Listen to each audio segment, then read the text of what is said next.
half an hour for the devotees to express their feelings and glorification of His Holiness. Just try to say, maybe je vais quand même je vais surtout lire le commentaire de Srila Prabhupada, teneur et portée de sa divine grâce, Srila Prabhupada. En recevant la connaissance des lèvres d'un être conscient de son identité spirituelle et de la vraie valeur des choses, l'homme peut comprendre que tous les êtres font partie intégrante de Dieu, Shri Krishna, la personne suprême. Merci. On appelle Maya l'illusion d'être indépendant de Krishna. Certains croient que les êtres n'entretiennent aucun lien avec Krishna, lequel ne serait qu'un grand personnage historique, et la vérité absolue rien d'autre que le Brahman impersonnel. Or, le Brahman impersonnel, enseigne la Bhagavad Gita, se constitue de l'éclat irradiant du corps de Krishna, la personnalité suprême du divin, origine de tout ce qui est. Ce que confirme à son tour la Brahma Samhita, Krishna est la suprême personnalité du divin, cause originelle de toutes les causes. C'est de lui qu'émanent les innombrables avatars, aussi bien que tous les êtres vivants. Les philosophes mayavadis impersonnalistes commettent une erreur grossière lorsqu'ils soutiennent que Krishna, en se multipliant ainsi, perd son individualité propre. Cette hypothèse reflète un raisonnement tout à fait matériel, car c'est seulement au niveau de la matière qu'un objet perdra son intégralité première s'il est fragmenté. Ces philosophes ne peuvent comprendre qu'au niveau de l'absolu, 1 plus 1 font toujours 1, de même qu'un moins 1. Nos ignorances concernant l'absolu nous ont empêtrés dans le filet de l'illusion et convaincus de notre entière indépendance. En vérité, bien que nous soyons distincts de Krishna, nous n'en demeurons pas moins ses parties intégrantes. Les différences corporelles que nous connaissons chez les êtres vivants sont elles aussi maya, illusoires, trompeuses. Tous sans exception, nous sommes faits pour le même but, servir Krishna. Seule l'influence de Maya peut faire croire à Arjuna que les liens matériels éphémères avec sa famille importent davantage que les liens spirituels éternels avec Krishna. Le but de la Bhagavad Gita est de nous enseigner que l'être vivant, serviteur éternel de Krishna, ne peut pas être séparé de lui, et que son sentiment d'exister hors de Krishna est Maya, pure illusion. L'être distinct a en tant que partie intégrante du Seigneur suprême un devoir précis à remplir envers lui, qui est de le servir. Qu'il l'oublie, et le voilà contraint d'habiter pour des temps sans fin des corps d'hommes, d'animal, de déva, etc. Tous ces corps, en effet, ont pour origine l'oubli du service de dévotion offert au Seigneur. Pourtant, ce voile d'illusion peut être ôté d'un coup, si l'on sert avec amour le Seigneur, dans la conscience de Krishna. Seulement, auprès d'un maître spirituel authentique, est-il possible d'acquérir la connaissance pure et de ne plus commettre l'erreur qui consiste à placer l'être distinct et l'être suprême sur un pied d'égalité. Que recouvre alors l'expression « connaissance pure » ? D'abord, savoir que Krishna, l'âme suprême, constitue le refuge ultime de tous les êtres. Ensuite, qu'aussitôt hors de cet abri, les êtres tombent sous l'empire de l'énergie matérielle illusoire. Abusés par elle, ils s'imaginent alors exister hors du Seigneur. Et sous le couvert de diverses identités matérielles, ils oublient Krishna. Toutefois, lorsque ces âmes égarées développent leur conscience de Krishna, elles sont considérées comme en voie d'être libérées. C'est ce que corrobore le Srimad Bhagavatam. La libération, c'est retrouver sa relation originelle avec Krishna, celle de serviteur éternel. Le verset à nouveau. « Et lorsqu'ainsi tu connaîtras la vérité, ô fils de Pandu, tu comprendras que tous les êtres font partie intégrante de moi, qu'ils vivent en moi et m'appartiennent. » Donc ces paroles de Krishna, Dieu, la personne suprême, la personnalité suprême du divin,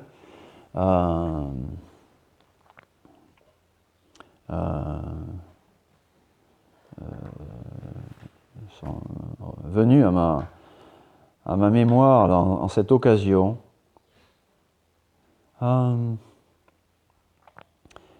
Quand Sa Sainteté Bhakti Charu Swami est tombé malade, bien sûr, nous sommes concernés, mais bon, ça va passer. Et ça a passé, Et tout le monde a dit Jai Krishna, vive Nishingadev, bien sûr, il n'y a pas de problème. C'est un dévot de Krishna, c'est une personne sainte, c'est quelqu'un qui prend des responsabilités pour la mission du Seigneur, donc tout cela va être résolu. Et puis après ce premier épisode, eh bien, Maharaj est replongé dans un état beaucoup plus grave.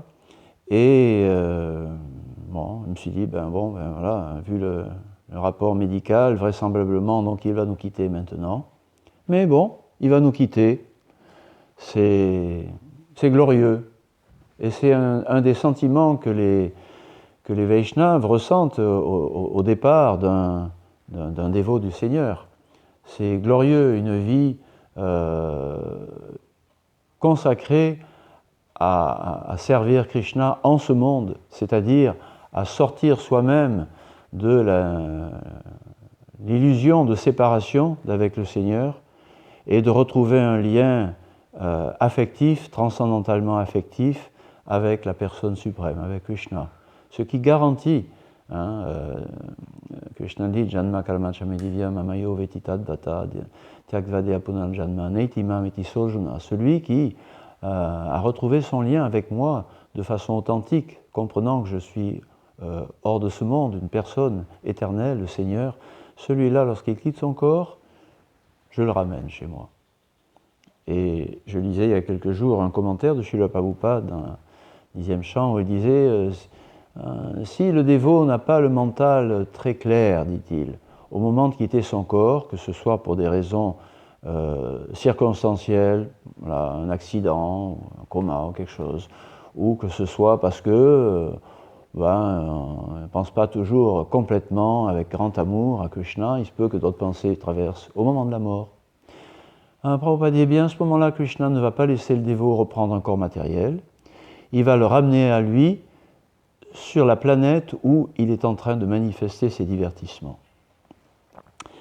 Donc ça, c'est un aspect. Donc oui, quand il était sur le point de partir, je me disais, Maharaj, un départ glorieux, une vie glorieuse. Prabhupada lui a demandé, lorsqu'il a joint ce mouvement, il a dit, écoute, après toutes ces vies dans le monde matériel, s'il te plaît, maintenant, essaie de donner cette vie-là à Krishna.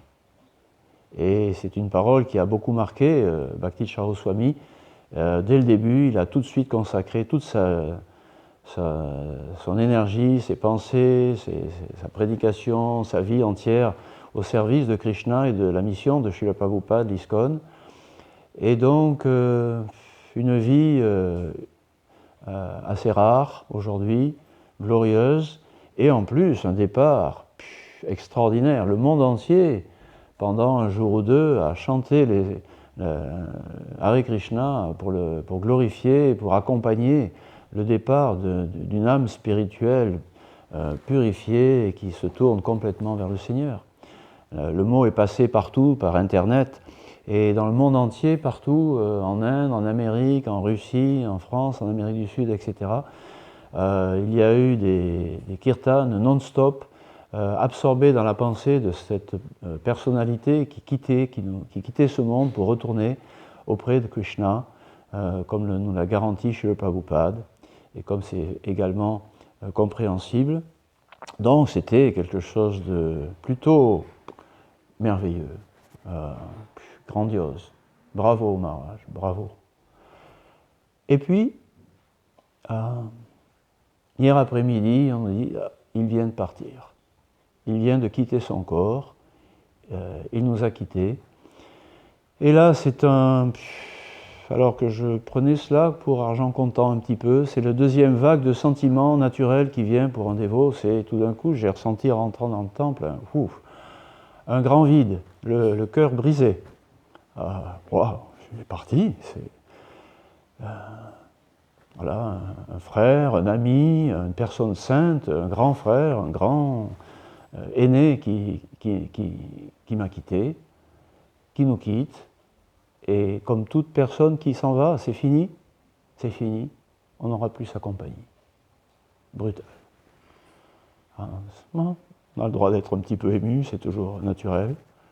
Donc, voilà, ça m'a ému un petit peu plus que j'étais parti pour l'être. Et en plus de ce vide personnel, pour ceux qui avaient une relation avec Bhakti Charu Swami, c'est aussi une personnalité dans la mission de ce mouvement qui est fait pour rendre les gens heureux et qui pour cela, ce mouvement demande à des personnes de prendre de grandes responsabilités pour garder l'unité des différentes personnalités de ce mouvement qui sincèrement essaient d'apporter leur contribution personnelle, leur personnalité. Et donc, comme l'a demandé Srila Prabhupada, Srila Bhaktisiddhanta, le Seigneur Chaitanya et Krishna, s'il vous plaît, montrez-moi votre amour en restant unis. Et donc, Maharaj a occupé un rôle primordial pour cela, non seulement à cause de sa position au sein de la direction collégiale de ce mouvement, pour garder ce mouvement uni. Il m'avait écrit sur ce plan-là aussi combien c'était fondamental pour lui et combien ce n'était pas facile non plus. Et donc, ça demandait beaucoup d'abnégation et de dévotion, de foi. Et donc, oui, c'était un grand vide également que je ressentis de son départ. Quelqu'un qui a pris grande responsabilité, qui parlait et on écoutait dans le monde entier quand il disait quelque chose, des vidéos, etc. Ça avait du poids. Voilà, il n'est plus là. Et naturellement, immédiatement après cela, on pense, et oui, il n'est plus là, et aussi ce n'est pas le premier de cette série, de cette génération, et ce n'est pas le dernier, ça va se succéder de plus en plus, et maintenant ce sera à la génération suivante d'inspirer individuellement les dévots en gardant la dévotion pure, telle qu'elle est, le Siddhanta, le but de ce mouvement pour la conscience de Krishna qui est fait pour s'ouvrir à tous, comme on le voit de plus en plus aujourd'hui, tous les niveaux d'appréciation, de respect, d'appréciation pour le mouvement Hare Krishna. Et en même temps, cette ouverture doit être simultanément pleine d'humilité et de compassion pour donner la vraie marchandise, si on peut dire, donner la pure dévotion à Krishna. Donc c'est une tâche qui n'est pas facile. Que dire également, deuxième ligne d'autorité, de maintenir l'unité dans ce mouvement. Et donc lorsque toute cette première génération de grandes personnalités qui ont accompagné Srila Prabhupada pendant qu'il était là et après, seront plus là, eh bien c'est à vous, oui, la deuxième génération et les autres, à assumer cette continuité qui est déjà prévue, promise par Srila Prabhupada, par le Seigneur Chaitanya. Donc c'est des sentiments assez profonds suscités par ce départ.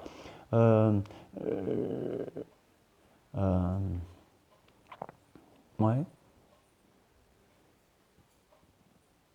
Voilà. Maintenant donc, oui, non, pour le relier au verset quand même, il reste 5 minutes, j'avais prévu une demi-heure pour ce verset. Ouais, on peut ressentir différentes choses. Krishna, et ça tout le monde ressent ça, hein, quand on est un petit peu croyant. Pourquoi tu l'as pris ? Pourquoi ? Eh bien, Krishna nous dit, lorsque tu connaîtras la vérité, que vous n'êtes pas, nous dit Krishna, que vous n'êtes pas le corps, que vous êtes une âme à l'intérieur, une âme éternelle, une personne éternelle. Et vous comprendrez que toutes ces âmes, dit Krishna, elles m'appartiennent. Et elles sont en moi. Elles ne peuvent pas être séparées de moi. Il est la vérité absolue. Il est lui-même et il demeure toujours éternellement l'être suprême avec toutes ses opulences, ses relations personnelles, Akila Samrita Murti, et en même temps émane de lui une infinité d'énergies, et surtout des énergies des êtres vivants individuels, qui sont éternellement siens à lui, en lui, et pour lui, ses serviteurs. Donc Krishna nous dit, il nous répond, tous les êtres sont en moi. Bhakti Charu Swami, il est en moi, dit Krishna. et il m'appartient. Et le départ d'une personne, et surtout le départ d'un dévot de Krishna, cela appartient à Krishna. Et tout ce qui appartient à Krishna, nous sommes des croyants, nous sommes des pratiquants scientifiques de la conscience de Krishna, sérieux. Et nous sommes on aime bien Krishna. Et donc, les décisions de Krishna, on lui obéit, on a confiance aussi. Et si ça ne nous rend pas heureux, au moins ça nous console bien. Oui, Maharaj, il appartient à Krishna, il est en lui, au sens où il est dans son monde, dans son royaume, comme le souligne Prabhupada dans ce commentaire, bien sûr, que l'âme est individuelle, elle garde éternellement son individualité, et surtout, elle ne perd pas son individualité. Elle ne se fond pas en Krishna, comme le disent les Mayavadis. Quelle horreur de penser à cela dans une telle circonstance, qu'une personne que nous avons côtoyée, aimée pour sa dévotion au Seigneur, certains qui refusent cette relation de service avec la personne suprême dans le divin, disent « Ah oui, c'est bien, il s'est libéré, et maintenant il s'est fondu en Krishna. » Quelle stupidité horrible. Non, éternellement, nous appartenons à Krishna comme ses serviteurs. Donc, voilà, Krishna a repris son serviteur, et donc c'est un verset qui m'est revenu en mémoire et qui m'aide aussi à penser à cette circonstance de façon, on va dire, équilibrée. Voilà, entre la joie de savoir que Krishna, que Maharaj a retrouvé son Seigneur et que Krishna n'a jamais laissé partir son serviteur. Donc il y a un verset qui dit ça aussi, glorieux le serviteur qui n'abandonne jamais son maître, et glorieux le maître qui n'abandonne jamais son serviteur. Donc c'est une belle histoire, la conscience de Krishna. L'histoire de Bhakti Saraswami est une très belle histoire, et l'histoire de son départ doit aussi rester une belle histoire pour que nous puissions continuer. Hare Krishna. Donc maintenant, parmi les dévots anciens ou les représentants, peut-être Godamandala Prabhu, tu pourrais dire quelque chose au sujet de Bhakti Saraswami. Tu l'as bien connu, aussi bien en tant à titre personnel que en tant que responsabilité pour la mission de l'ISKCON.